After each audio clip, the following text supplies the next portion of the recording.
नमस्कार, मैं नागविंदर सिंह। यूट्यूब पर हमारे गोगा जी स्टडी क्लास में आपका स्वागत है।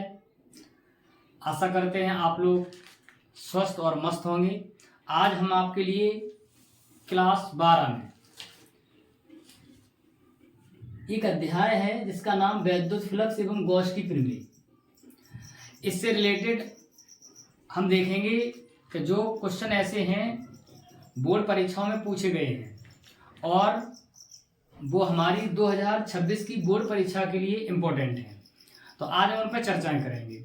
उससे जानने से पहले हम सबसे पहले देखेंगे आखिरकार वैद्युत फ्लक्स क्या होता है और गॉस की प्रमेय क्या है। पहले उनके फॉर्मूला निकालेंगे और साथ साथ में ऐसे क्वेश्चन जो बोर्ड परीक्षाओं में पूछे गए हैं या फिर 2026 की बोर्ड परीक्षा के लिए इम्पोर्टेंट हैं, तो आज हम उन पर चर्चाएं करेंगे। देखेंगे सबसे पहला टॉपिक आता है कि वैद्युत फ्लक्स क्या होता है। पहला टॉपिक है वैद्युत फ्लक्स। वैद्युत फ्लक्स का मतलब ये है, मेरे पास में एक पृष्ठ है,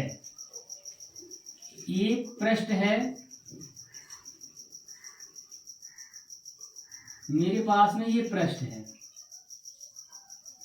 और जो पृष्ठ है वो कहाँ है, वैद्युत क्षेत्र में है।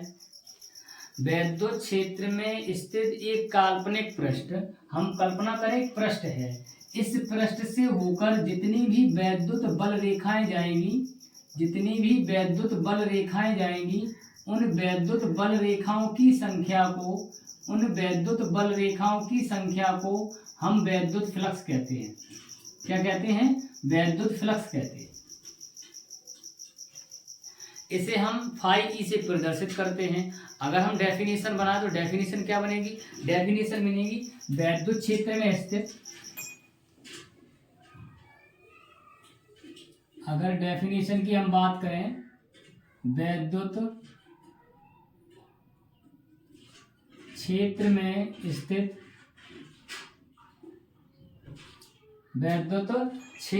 स्थित, यानी कि इसके लिए जरूरी है कि वैद्युत क्षेत्र होना चाहिए। तो वैद्युत क्षेत्र में स्थित किसी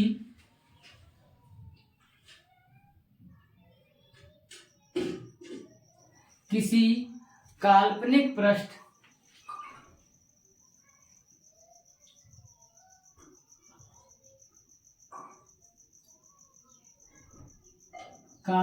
पृष्ठ से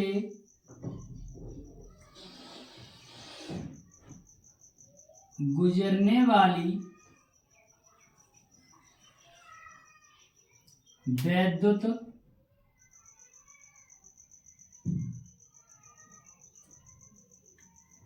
बल रेखाओं की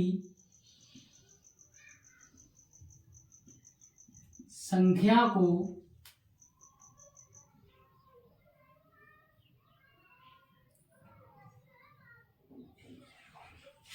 वैद्युत फ्लक्स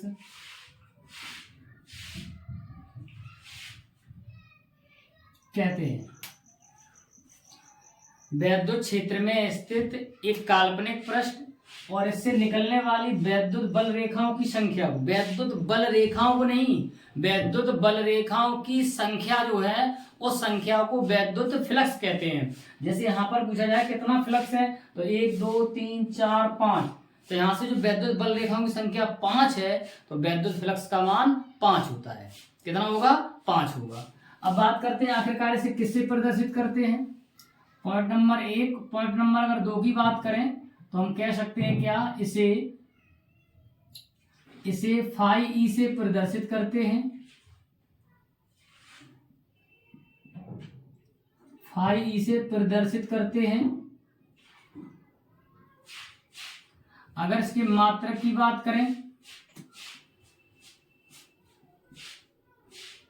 एक मात्रक इसका जो होता है वोल्ट मीटर होता है और एक मात्रक क्या होता है, न्यूटन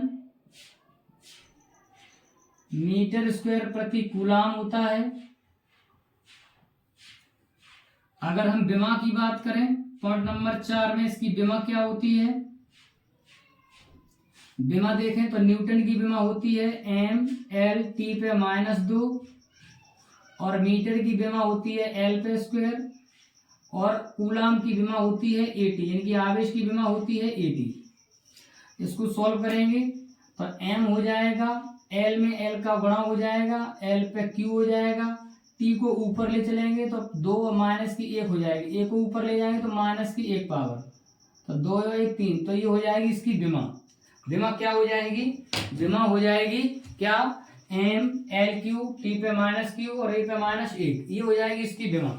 अच्छा, राशि की बात करें, अगर हम राशि देखें पॉइंट नंबर 5, तो कह सकते हैं यह एक अदिश राशि है। अदिश राशि है।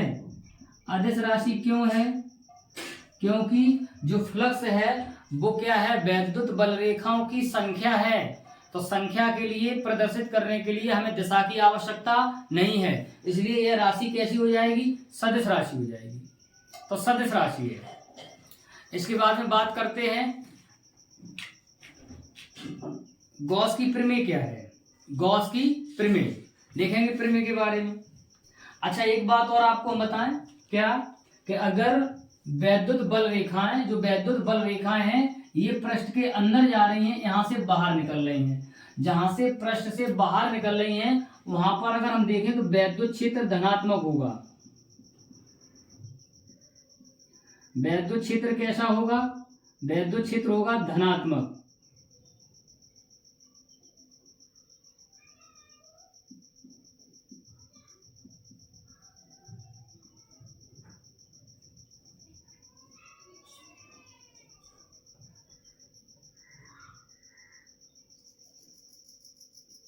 वैद्युत क्षेत्र धनात्मक होगा।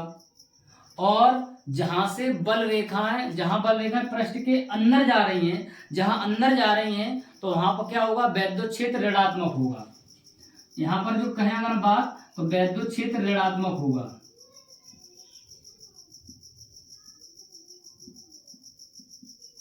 वैद्युत क्षेत्र कैसा होगा? ऋणात्मक होगा। वैद्युत बल रेखा जहां बाहर जा रही है वहां धनात्मक है, जहां अंदर जा रही है वहां ऋणात्मक है। अगर अगले पॉइंट की बात करें कि वैद्युत क्षेत्र और वैद्युत फ्लक्स में संबंध क्या है।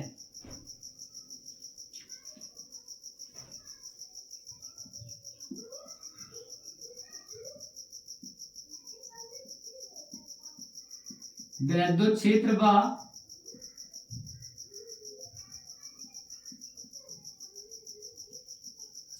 वैद्युत फ्लक्स में संबंध। तो वैद्युत फ्लक्स और वैद्युत क्षेत्र की बात करें तो फाई बराबर ई ए कॉस थीटा। फॉर्मूला ये फाई बराबर ई ए कॉस थीटा, जहां थीटा क्या है? ई व ए के बीच का क्षेत्रफल, सॉरी ई व ए के बीच का कोण।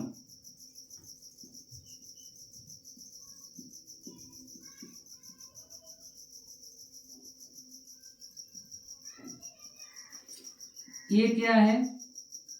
ये क्या है? पृष्ठ का क्षेत्रफल। पृष्ठ का क्षेत्रफल। ई क्या है? वैद्युत क्षेत्र है।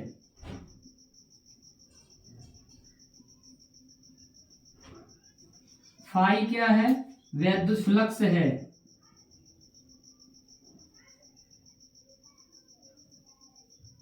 फाई क्या है? वैद्युत फ्लक्स है।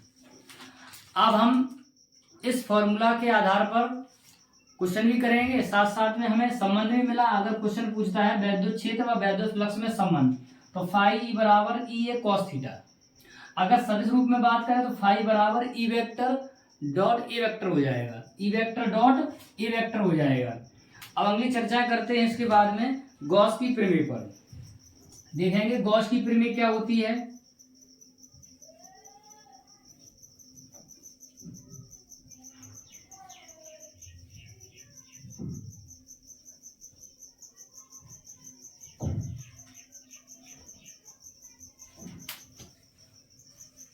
गॉस की प्रमेय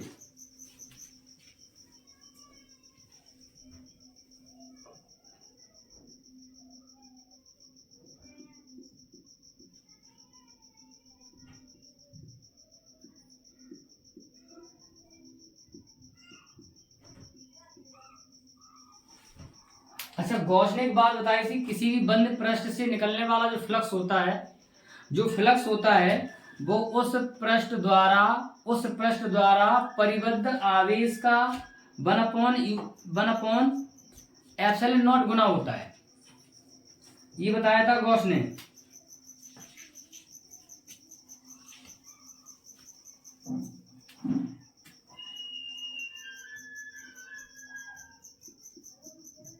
किसी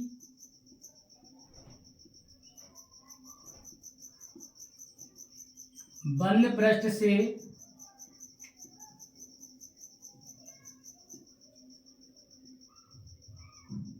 गुजरने वाला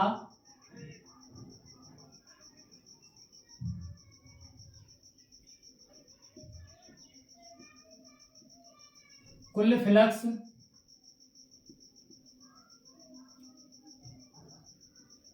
उस पृष्ठ किसी बंद पृष्ठ से गुजरने वाला जो कुल फ्लक्स होता है उस पृष्ठ द्वारा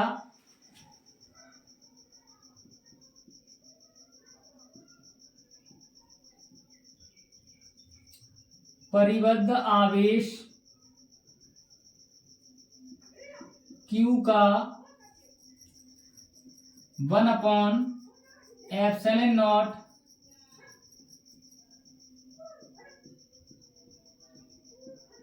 गुना होता है।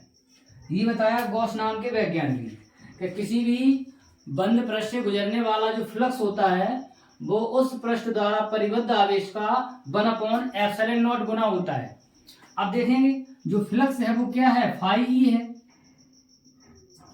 आवेश क्या Q है, इसका गुना मतलब इसका इसमें गुणा 1/एप्सिलॉन नॉट। तो यहाँ से फॉर्मूला बनाए तो फाई ई बराबर हो जाएगा Q अपॉन में एप्सिलॉन नॉट।